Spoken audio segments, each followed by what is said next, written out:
अब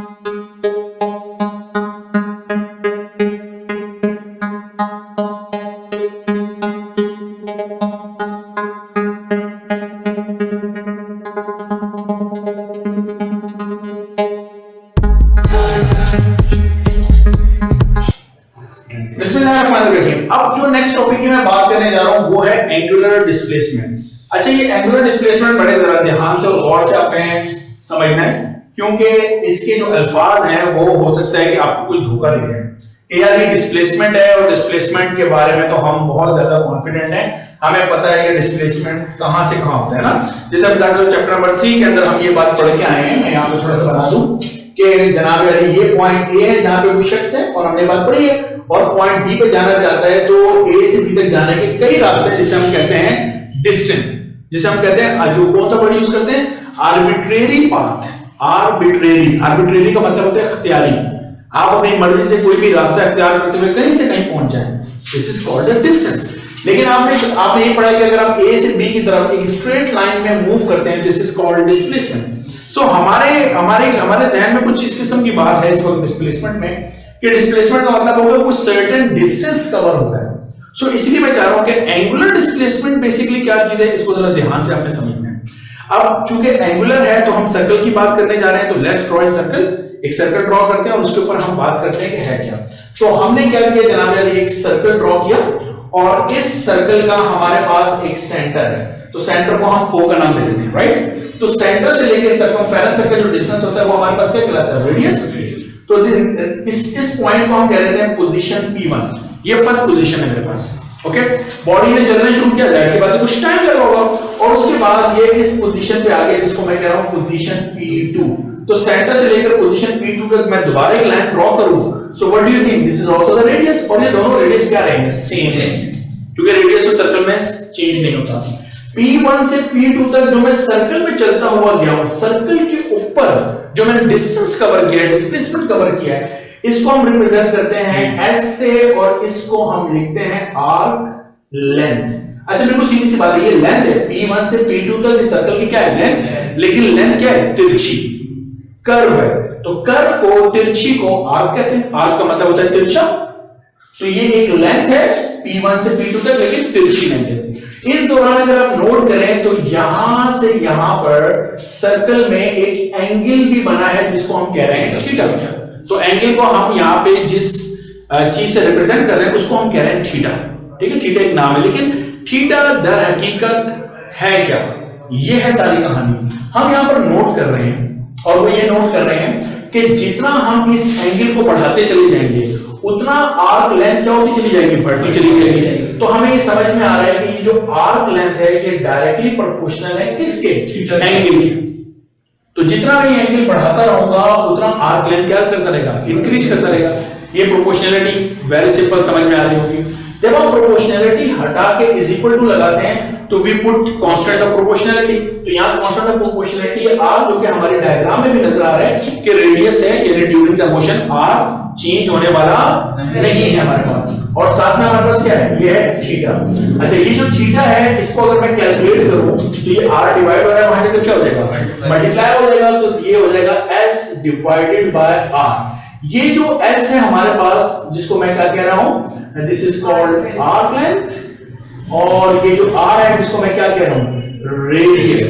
अब इसके बारे में जरा बात सुनिएगा, हम एक खास किस्म के एंगल की बात करने जा रहे हैं, और वो ये है, अगर मैं जनाब यानी इस तरीके से आर्क लेंथ लेता हूं कि जितनी आर्क लेंथ है उतना ही रेडियस हो, मेरी बात समझ में आ रही है। P1 से P2 तक मैं कितनी आर्क लेंथ ली, आर्क लेंथ किसके बराबर हो, रेडियस के बराबर है। तो अगर आर्क लेंथ और रेडियस दोनों आपस में इक्वल हो तो यहां जो एंगल बनता है वो एंगल कहलाता है रेडियन। क्या कहलाता है, रेडियन एंगल कहलाता है। और इस एंगल को हम कहते हैं एंगुलर डिस्प्लेसमेंट। तो हमारे पास जो हम लोगों ने लीनियर डिस्प्लेसमेंट पढ़ा है उसके मुकाबले में एंगुलर डिस्प्लेसमेंट एक डिफरेंट चीज है। By angular displacement we means के एंगल कितना बन रहा है, ये बात समझ में आ रही है।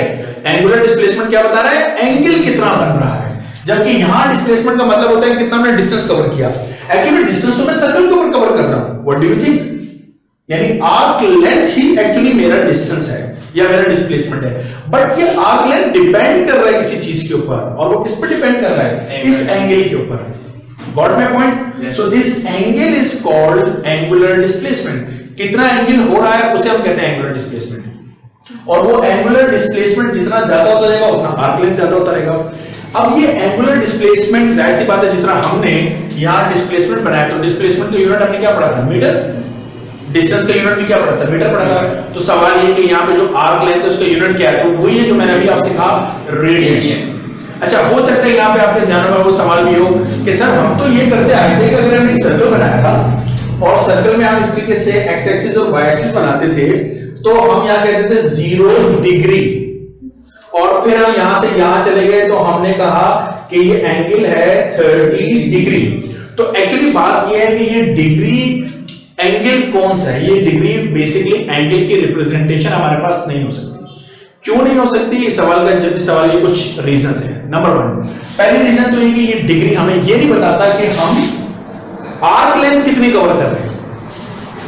ये डिग्री इस आर्क लेंथ में कोई हमें रिलेशनशिप नहीं देता। मेरा कहने का मतलब है कि अगर एक छोटा सर्कल मैंने बना दिया, मेरी बात समझ रहे हो, और यहां पर मैं 30 डिग्री लेता हूं एंगल, तो ये आर्क लेंथ देखो और ये वाली आर्क लेंथ देखो,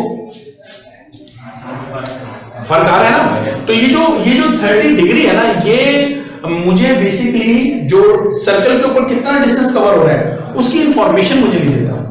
नंबर 2, ये जो डिग्री है हमने क्या किया, हमने आपको याद होगा ये है 90, है ना? ऐसे ही ना?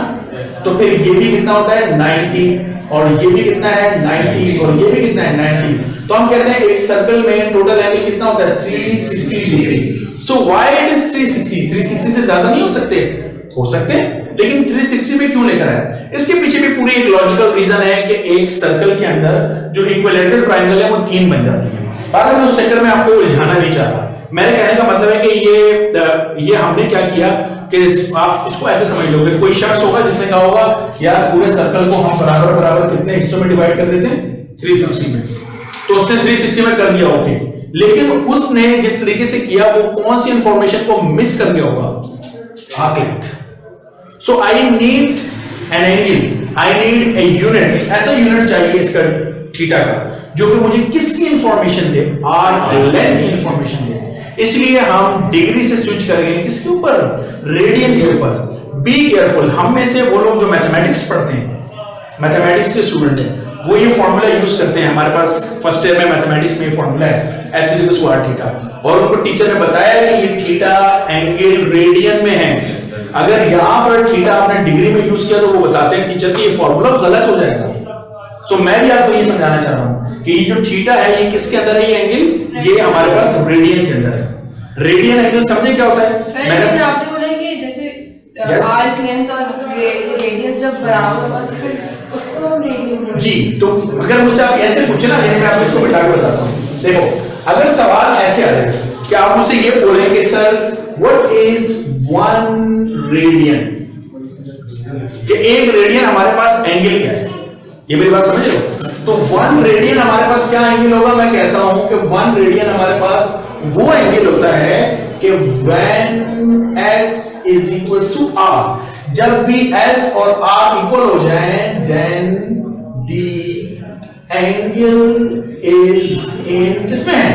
रेडियन है। तो जब जो एंगल मेजर किया जाएगा वो किसके अंदर होगा? वो रेडियन के अंदर होगा।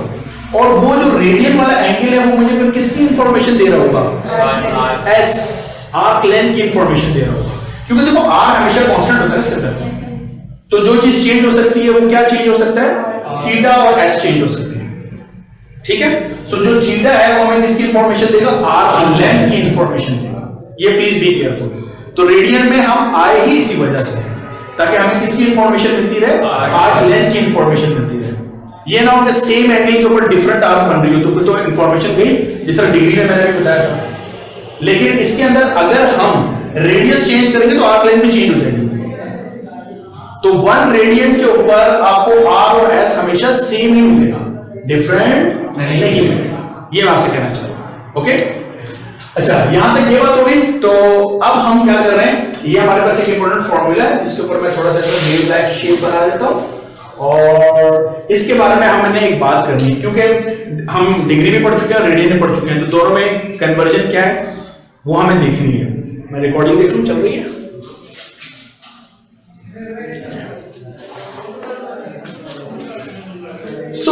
हम बात करते हैं फॉर वन कंप्लीट रेवोल्यूशन।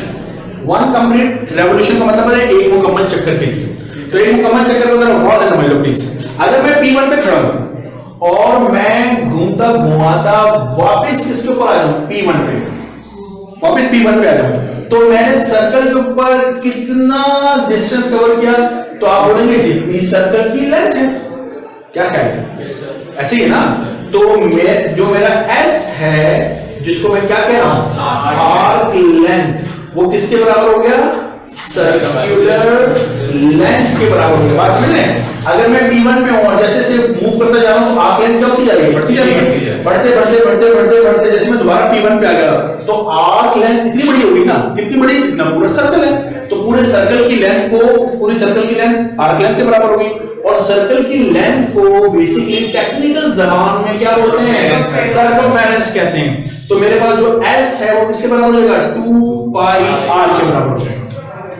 ये बात समझ में आ रही है?